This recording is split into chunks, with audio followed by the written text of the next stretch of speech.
Doctor Dwarkanath कोटणी स्मारकाला गळती लागली असून चीनने पाठवलेले दुर्मिळ फोटो देखील भिजले असल्याची खेदजनक बाब समोर आली आहे। थोर मानवतावादी डॉक्टर आणि सोलापूरचे सुपुत्र द्वारकानाथ कोटणीस यांच्या आंतरराष्ट्रीय स्मारकातील छताला गळती लागली आहे।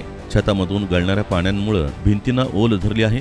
शिवाय सगळ्यात महत्त्वाचं म्हणजे भिंतीवर लावलेली आणि चीन सरकारनं पाठवून दिलेली दुर्मिळ छायाचित्र भिजून खराब झाली आहेत। दरम्यान या स्मारकामधील पुतळ्याचा चबुतरा खराब होत चालला असून स्मारकासाठी चीन सरकारच्या एका ट्रस्टनं डॉक्टर कोटणीस यांची छायाचित्र केंद्र सरकारला पाठवून दिली होती। कॉम्रेड मधुकर पंधे, कॉम्रेड रवींद्र मोकाशी यांच्यामुळे ही छायाचित्र सोलापुरात आली।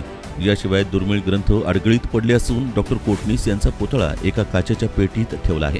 या पेटीचा दरवाजा देखील तुटला आहे। स्मारकासाठी व्यवस्थापक नाही, कर्मचाऱ्याला डॉक्टर कोटणीस यांच्या कार्याची माहिती नाही। वास्तविक देखभाल दुरुस्तीचं काम नगर अभियंता कार्यालय आणि उद्यान विभागाकडे आहे। वारंवार निर्माण होणाऱ्या कामांची दखल घेणं गरजेचं आहे, परंतु दुर्दैवानं या दोन्ही विभागातील अधिकाऱ्यांनी गेल्या 2 महिन्यात या स्मारकाला भेट दिल्याची एकही नोंद नाही।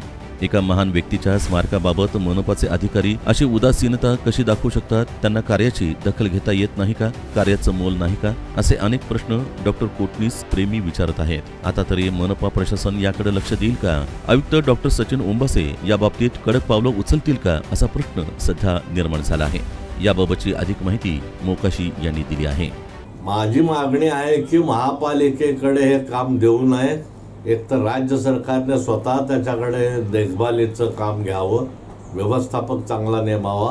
महाराष्ट्र सरकारकडे अशासाठी की निधीची कमतरता पडणार नाही, महाराष्ट्र सरकार त्याचा निधी देईल, किंवा मग राष्ट्रीय स्मारक म्हणून पुरातत्व खातं जे आहे त्यांच्या ताब्यात हे स्मारक द्यावं।